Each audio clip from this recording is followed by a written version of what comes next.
Hello, good morning, students. How are you all? Fine. આ એક્ઝામનું result આવી જાય ને, સેકન્ડ ટર્મિનલ એક્ઝામનું રિઝલ્ટ આવી જાય પછી 15 તારીખથી તમારી બીજી 25 માર્કની એક્ઝામ સ્ટાર્ટ થવાની છે. એનું ટાઈમ ટેબલ, સિલેબસ એ બધું તમને દરેક વિષયના ટીચર્સ આપી દેશે. હું પણ આપી દઈશ. પેપર કઢાઈ જાય એટલે હું તમને કહી દઈશ કે કયા કયા ચેપ્ટર પૂછવાની છું. બરાબર. આ જે સેકન્ડ ટર્મિનલ એક્ઝામ ગઈ તેનું રિઝલ્ટ ઓનલાઈન મુકાવાનું નથી, એટલે કમ્પલસરી બધાએ સ્કૂલમાં આવીને જોવાનું છે. હવે આપણું આ છેલ્લું ચેપ્ટર ચાલે છે, એની અંદર 2 ગેમ કરેલી યાદ છે. પહેલી ગેમમાં 2 અંકની સંખ્યા ધારવાની હતી, પછી તેના ક્રમને ઉલટાવવાના હતા, પછી બંને સંખ્યાનો સરવાળો કરવાનો અને એ સરવાળાને 11 વડે નિશેષ ભાગાકાર થાય એવું કરેલું. અને જે ભાગફળ વધે એ ભાગફળ જે ધારેલી સંખ્યા હોય એના અંકોનો સરવાળો આવતો હતો. બીજી ગેમમાં શું કર્યું? 2 અંકની સંખ્યા ધારવાની, પહેલાંની જેમ જ 2 અંકની સંખ્યા ધારવાની, એના ક્રમને ઉલટાવવાના. તો ક્રમને ઉલટાવીએ તો એક નવી સંખ્યા બને. હવે મોટી સંખ્યા જોવાની, મોટી સંખ્યામાંથી નાની સંખ્યા બાદ કરવાની, અને બાદ થઈ જાય પછી જે ભાગફળ મળે એ ભાગફળ એ 2 સંખ્યામાંથી જે મોટો અંક ને નાનો અંક હોય એનો તફાવત મળતો હોય છે. 9 વડે નિશેષ ભાગાકાર થાય અને જે ઉપર ભાગફળ આવે તે શું આવે? જે આપણે ધારેલી સંખ્યા હોય એના અંકોનો તફાવત આવે. આ પ્રમાણે તમે 2 રમત કરેલી. હવે આપણે ત્રીજી રમત જોવાની છે, અને મેં તમને કાલે કીધેલું કે એમાં 3 અંકની સંખ્યા આવશે. પછી હું ભૂલી ગયેલી કે ભાગફળ આવે એ 37 વડે હોય કે 99 વડે હોય. હવે અહીંયા જોઈએ એ 99 વડે નિશેષ ભાગાકાર એનો થાય છે એવું આપણે આની અંદર જોવાનું છે. કે ભાઈ 3 અંકવાળી સંખ્યા લઈએ, એના અંકોને ઉલટાવવાના. અંકોને ઉલટાવવાનું એટલે શું? બધા અંકોને ઉલટાવી દેવાના નથી. એકમનો અંક હોય એ 100માં જાય, અને 100નો અંક હોય એ એકમમાં આવી જાય, અને દશકનો અંક એનો એ જ રહે છે. તો નિશેષ ભાગાકાર 99 વડે થાય છે. હવે એ શું થાય છે તે આપણે જોઈએ. એમાં ટ્રાય ધીઝમાં 252 નંબરના પેજ પર 4 દાખલા આપ્યા છે, એને આપણે ક્રમશઃ જોઈએ. એમાં પહેલું છે 132. 132 એ આપણી ધારેલી સંખ્યા છે. હવે એમાં એકમ અને 100ના અંકોના સ્થાનને બદલીએ, એટલે કે આ જે 2 છે ને એ અહીંયા આવી જશે, અને 1 છે તે અહીંયા આવી જશે. એટલે સંખ્યા કઈ બને? 231. જુઓ, એકમ અને 100ના અંકોના સ્થાન અદલ બદલ કરતાં મળતી સંખ્યા 231. હવે 132 અને 231, તો આમાંથી મોટી સંખ્યા કઈ આવી? 231. 231માંથી 132 બાદ કરવાના. મોટી સંખ્યામાંથી નાની સંખ્યા બાદ કરતાં 231માંથી 132 બાદ કરો તો કેટલા આવે? 99. 99 છે એટલે સ્વાભાવિક 99 વડે નિશેષ ભાગાકાર એનો થાય છે. શેષ 0. 99/99 = 1. નિશેષ ભાગાકાર આનો થાય છે. પછી આગળ જોઈએ 469. ધારેલી સંખ્યા છે, એમાં પણ એકમ અને 100ના અંકોને બદલીએ, સ્થાન બદલીએ તો શું આવી જાય? 964. બરાબર ને? જુઓ, એકમ અને 100ના અંકોના સ્થાન અદલ બદલ કરતાં મળતી સંખ્યા 964 થાય છે. આ બંનેમાંથી મોટી સંખ્યા કઈ આવી? 964. 964માંથી 469 બાદ કરો. 964 - 469 કેટલો જવાબ આવે છે તે જોઈએ આપણે. જુઓ, મોટી સંખ્યામાંથી નાની સંખ્યા બાદ કરતાં 495 આવે. કેટલા આવ્યા? 495. 495ને 99 વડે ભાગાકાર કરો તો નિશેષ ભાગાકાર થાય અને ભાગફળ શું આવે? 5 આવે. ખ્યાલ આવે છે? ભાગફળ તમારું આવશે 5, શેષ 0.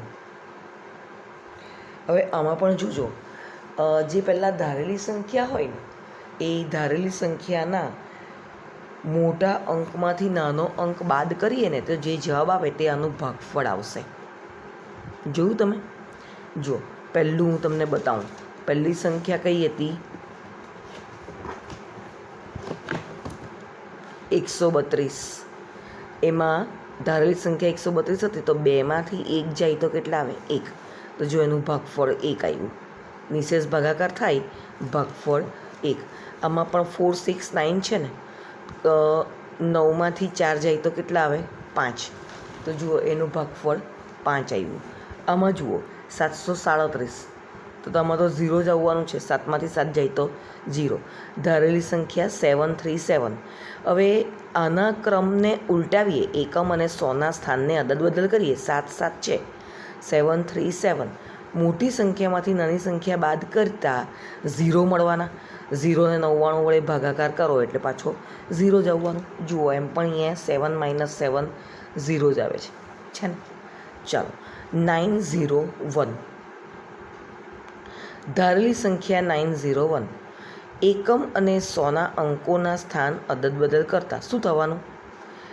1 અહીંયા આવી જાય, 9 અહીંયા આવી જાય તો શું બનવાનું? 109. 109 આવ્યા. 9માંથી 1 જાય તો 8, એટલે આનો ભાગફળ 8 આવશે. જુઓ છે ને? મોટી સંખ્યામાંથી નાની સંખ્યા બાદ કરતાં 901માંથી 109 જાય તો 792 આવે, અને 792 ડિવાઇડેડ બાય 99 = 8. 792ને તમે 99 વડે ભાગો એટલે એનો જવાબ કેટલો આવે? 8 આવે. બરાબર? નિશેષ ભાગાકાર આવે. ચાલો આગળ જુઓ કઈ રીતે બને છે. 4 દાખલા તો થઈ ગયા. ધ્યાન રાખજો, જો નહીં યાદ રહે તો ઘણી બધા દાખલા ગણશો ને તમે એટલે ખ્યાલ આવી જાય. પ્રયત્ન કરવાના દાખલા જાતે કરવાના. આની અંદર જો કોઈ એક્ઝામ્પલ આપ્યું હોય તો એ પણ જાતે કરવાનું. 2-4 દાખલાથી યાદ રહી જાય નહીં. એ દાખલા ફરી ફરીને પણ તમારે કરવાના રહેશે. હવે આની થિયરી જોઈએ કે આવું કઈ રીતે બને છે. જુઓ, 3 અંકવાળી એક સંખ્યા ધારી ABC. ABC આપણે એને વ્યાપક સ્વરૂપમાં લખીએ તો A 100ના સ્થાનમાં 100A, B દશકના સ્થાનમાં 10B અને C એકમના સ્થાનમાં એટલે C. 100A plus 10B plus C. બરાબર? એનું વ્યાપક સ્વરૂપ થયું. હવે આના ક્રમને ઉલટાવવાનું ને એટલે C અહીંયા આવી જાય, A અહીંયા ચાલ્યું જાય, CBA. CBA આવ્યું. અંકોના ક્રમને ઉલટાવતા મળતી સંખ્યા CBA. હવે CBA છે, આને વ્યાપક સ્વરૂપમાં લખીએ તો C 100ના સ્થાનમાં 100C plus 10B plus A. હવે મોટી સંખ્યામાંથી નાની સંખ્યા બાદ કરવાની છે. તો ટીચર આવું હોય તો કેવી રીતે ખબર પડે કે મોટી કઈ ને નાની કઈ? તો આપણે ધારીએ કે ધારો કે A મોટી છે C કરતાં, કારણ કે આપણે તો A અને Cને જ ઉલટાવ્યું છે ને. A મોટી છે એટલે આ સંખ્યા મોટી છે, આ સંખ્યા મોટી એટલે આ 100ના સ્થાનમાં હોય તો જ સંખ્યા મોટી થાય. બરાબર? C એકમના સ્થાનમાં છે, A 100ના સ્થાનમાં છે, એટલે આમાંથી આ બાદ કરવાનું છે. 100A plus 10B plus C minus આ બંને સંખ્યા કાઉન્સમાં લખજો. કેમ કાઉન્સમાં લખવાની? કારણ કે બાદબાકી છે. બાદબાકી પછી આ બધાના ચિહ્ન કેવા થઈ જાય છે? બદલાઈ જાય છે. 100A plus 10B plus C minus 100C minus 10B minus A. અહીંયા પ્લસ છે તે માઇનસ થાય, અહીંયા પ્લસ છે તે માઇનસ થાય, અહીંયા પ્લસ છે તે માઇનસ થાય. હવે સજાતીય પદને ગોઠવી દઈએ. 100Aની સાથે માઇનસ A આવી ગયું સજાતીય પદ, પ્લસ 10B માઇનસ 10B આ તો ઉડી જાય છે, પ્લસ 10B માઇનસ 10B ઉડી ગયા, અને પ્લસ C માઇનસ 100C. બરાબર? ચાલો, 100માંથી 1 જાય તો 99 આવ્યા, ને 101માંથી +1 - 100 એટલે -99 ઓછા 99C. હવે 99 અહીંયા લખાઈ ગયા, એ માઇનસ સી. ખબર પડી? 99 કોમન નીકળ્યા એટલે જવાબ શું આવ્યો? એ માઇનસ સી. મેં તમને કહ્યું ને, મોટી સંખ્યામાંથી નાની સંખ્યાનો તફાવત કરો એ એનો જ ભાગફળ આવશે. 99 વડે ભાગ્યા એટલે એનું ભાગફળ એ માઇનસ સી આવશે. હવે એનાથી ઊંધું પણ વિચારી શકાય ને, સી મોટું હોય એ કરતાં ક્રમને તમે ઉલટાવ્યા એટલે સી મોટું થઈ ગયું, એ એકમના સ્થાનમાં ગયું. તો હવે શામાંથી શું બાદ કરવાનું રહેશે? આમાંથી પેલી સંખ્યા બાદ કરવાની રહેશે. મોટી સંખ્યામાંથી નાની સંખ્યા બાદ કરતાં જુઓ, આ 100C વાળી જે રકમ છે એ આગળ આવી જાય. 100C plus 10B plus A minus 100A plus 10B plus 7. બરાબર? 100C plus 10B plus A minus 100A, minus છે, આ બધા ચિહ્ન બદલાઈ જાય. Minus 100A minus 10B minus C. બરાબર છે?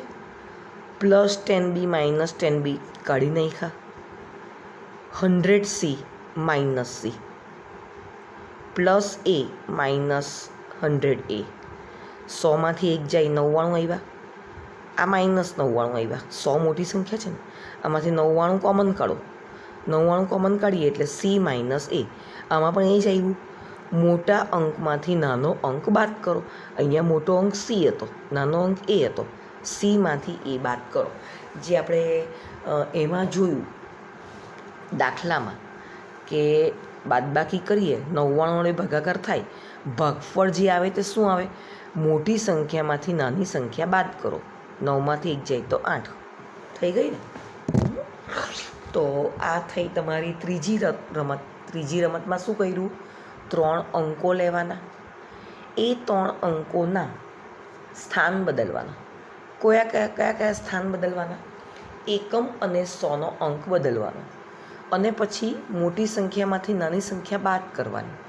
બાદ કરતાં નિશેષ ભાગાકાર થાય અને જે ભાગફળ આવશે એ ભાગફળ તમે જે ધારેલી સંખ્યા હોય એના મોટા અંકમાંથી નાનો અંક બાદ કરવાનો આવશે. ઓકે, ખ્યાલ આવી ગયો? ચાલો, તો હવે તમારી ચોથી રમત શું કહે છે તે જોઈએ. ચોથી રમતમાં છે ને, આપણે એક 3 અંકની સંખ્યા તો ધારવાની છે. 3 અંકોની મદદથી 3 અંકોની સંખ્યા બનાવવી.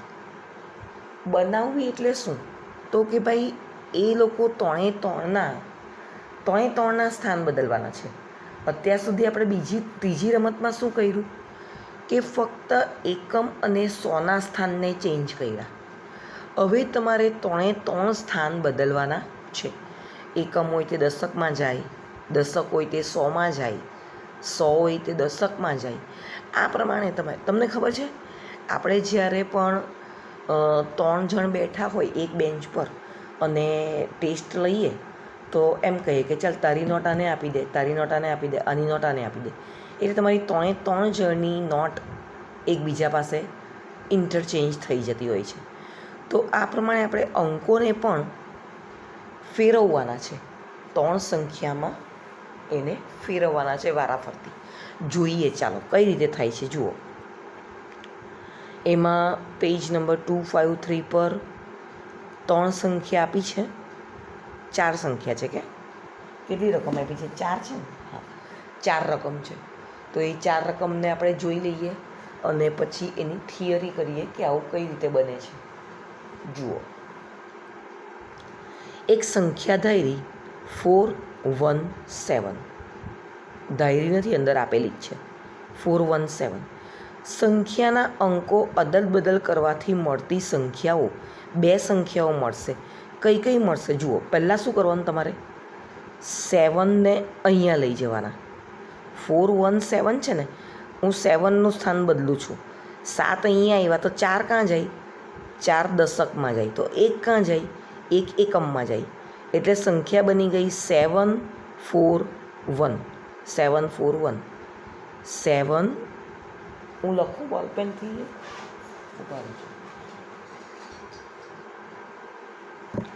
જુઓ, પહેલી સંખ્યા કઈ બની? આ 417 છે. 417 પરથી બોલપેન પણ ચાલતી નથી. 7 4 1. ઓકે, આ સંખ્યા બની. આ બીજી સંખ્યા તમારી આવી. ત્રીજી સંખ્યા હવે 1 100ના સ્થાનમાં આવશે. 1 તો 7 ક્યાં જાય? અહીંયા જાય. 7 તો 4 ક્યાં જાય? અહીંયા જાય.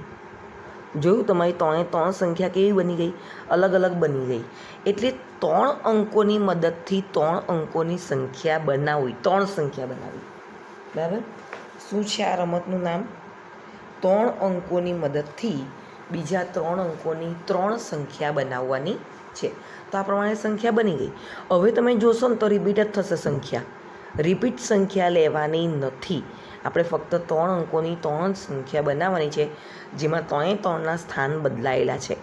આમાં 4 100માં છે, આમાં દશકમાં, આમાં એકમમાં. હવે તમે પાછી જો કોઈ સંખ્યા નવી બનાવવા જાઓ તો પાછી એની એ જ સંખ્યા મળે, સ્થાન એનું એ જ રહે. એવું કરવાનું નથી. સંખ્યાના અંકો અદલબદલ કરવાથી મળતી સંખ્યાઓ 741 અને 174 થયા. હવે તમારે છે ને આ 3 સંખ્યા જે આવીને એનો સરવાળો કરવાનો. એ સરવાળાને તમારે 37 વડે નિશેષ ભાગાકાર કરવાનો. કેટલા વડે કરવાનો? 37 વડે તમે નિશેષ ભાગાકાર કરો તો એનો જે ભાગફળ આવશે ને, નિશેષ ભાગાકાર થઈ જાય એટલે જે ભાગફળ આવશે એ 3 ગુણ્યા અંકોનો સરવાળો આવશે. ખ્યાલ આવે છે? 36 આનો જવાબ આવ્યો. આ 3 અંકોનો સરવાળો કરીએ તો 417 741 174 બરાબર 1332. 1332ને તમારે 37 વડે ભાગવાના અને 37 વડે ભાગો તો એનો જવાબ આવ્યો 36. તો આ 36 શું છે ખબર? 3 ગુણ્યા અંકોનો સરવાળો. આપણા અંકો કયા કયા હતા? 4 હતું, 1 હતું, 7 હતું. 4 ને 1 5, 5 ને 7 12. અહીંયા તમે 12 લખો તો 12 તાળી 36 આવી ગયા કે નહીં? છે ને આવું. એટલે આ એક રમતની રીતે તમારે જોવાનું કે આવું આની અંદર બનતું હોય છે. ચલો બીજું જુઓ. 632. હવે એક સંખ્યા 632 ધારી જો બીજી સંખ્યા બનાવું, 2 અહીંયા આવી જાય. 2 6 3 2 6 3 આવ્યા. હવે 3 અહીંયા આવી જાય તો 3 2 6 3 2 6. આ તમે ક્રમ બદલવાની જે છે ને તે જાતે પ્રેક્ટિસ કરજો તો આવડશે. 6 3 2 2 6 3 3 2 6. આ 3 સંખ્યા બની. એ 3 સંખ્યાનો શું કરવાનું? સરવાળો. એ સરવાળાને કેટલા વડે ભાગવાનું? 37 વડે. 632 263 326. એને આપણે સરવાળો કર્યો તો 1221 જવાબ આવ્યો. હવે 1221ને તમે 37 વડે ભાગો તો જવાબ આવ્યો 33. ભાગફળ આવ્યું 33. 33 એટલે 3 ગુણ્યા અંકોનો સરવાળો. તો અહીં અંકોનો સરવાળો કરીએ. 6 ને 3 9, 9 ને 2 11. 11 તાળી 33. આવી ગયા ને? છે ને ઇઝી? આવું છે. યાદ રાખવું પડે. ઇઝી તો છે, આમાં કંઈ અઘરું નથી કે તમને લોકોને નહીં આવડે, પણ યાદ રાખવું પડે. ચાલો ત્રીજી સંખ્યા જુઓ. 117 117. હવે ચેન્જ કરીએ. 711. પાછું ચેન્જ કરીએ. 171. છે ને? આ 3 સંખ્યાઓનો સરવાળો. આ ત્રણેય સંખ્યાના અંકોનો સરવાળો કરીએ તો 117 711 અને 171 બરાબર 99999 આવે. એનો આપણે કોના વડે ભાગાકાર કરવાના? 37. શેષ વધશે નહીં, નિશેષ ભાગાકાર થશે. એનો જવાબ, ભાગફળનો જવાબ આવશે 27. તો 27 એટલે 3 ગુણ્યા અંકોનો સરવાળો. અંકોનો સરવાળો કરીએ. 1 ને 1 2, 7 ને 2 9. બરાબર? 3 ગુણ્યા 3 એટલે 9 આવી ગયા ને? ચાલો આગળ જુઓ. ચોથી સંખ્યા કરીએ આપણે. 937. ધારેલી સંખ્યા આપણી છે 937. સંખ્યાના અંકો અદલબદલ કરવાથી કઈ સંખ્યા મળશે? 793. 793. હવે 3 અહીંયા આવી જાય. 379 આવી ગઈ 3 સંખ્યા. સરવાળો ઓહો, 2109. 2109ને 37 વડે ભાગો તો 57 આવ્યા. 57 એટલે 3 ગુણ્યા અંકોનો સરવાળો. 9 ને 3 12, 12 ને 7 19, તો 19 તાલી 57 આવ્યા કે નહીં? હે ને?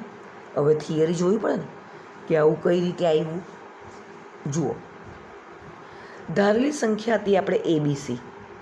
હવે પાછા અંકોના સ્થાન બદલીએ તો CAB અને BCA, CAB BCA, આ ત્રણેયનો સરવાળો કરીએ. સરવાળો કરવામાં તો કંઈ બહુ જોવાનું નથી, કારણ કે ચિહ્ન બદલાવાના નથી. 100A + 10B + C આ પહેલી સંખ્યા, 100C + 10A + B આ બીજી સંખ્યા. વ્યાપક સ્વરૂપ લખીએ છીએ બધાનું. અને આ 100B + 10C + A. 3 સજાતીય પદ આવશે. A.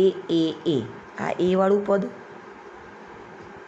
આ A વાળું પદ, આ A વાળું પદ. 100A + 10A + A. હવે B વાળું પદ, આ B વાળું પદ, આ B વાળું પદ, આ B વાળું પદ. 10B 100. બરાબર. હવે C વાળું, C + C 100C 10C. હવે જુઓ, 111A, આ ત્રણનો સરવાળો કેટલો આવ્યો? 111. 111A + 111B + 111C. બરાબર. 111ને કોમન કાઢીએ તો ABC, અને 111 એટલે શું છે? 37 ગુણ્યા 3, 7 તાળી 2101 વધી તેની 2, 3 તાળી 9 ને 2 11. 37 વડે નિશેષ ભાગાકાર થાય છે તે આવે, ગુણ્યા 3 કૌંસમાં A + B + C. A + B + C એટલે આપણે જે ધારેલી સંખ્યા છે એના અંકોનો સરવાળો. ખ્યાલ આવ્યો? તો અહીંયા તમારી 4 ગેમ પૂરી થાય છે. હવે અંકોની જગ્યાએ મૂળાક્ષર, જે અગત્યની વસ્તુ છે તે કરવાની છે. અને ત્યાર પછી હું એક બીજો વિડીયો બનાવીશ. એની અંદર આપણે સ્વાધ્યાય 16.1 લેવાનું છે, અને જે બીજા ટ્રાયધીસના પ્રશ્નો છે એ લઈશું, અને સ્વાધ્યાય 16.2 કે 16.3 જે પણ આવતું હોય તે આપણે કરીશું. ઓકે, તો બીજા વિડીયોમાં ફરી મળીએ. ત્યાં સુધી બાય બાય.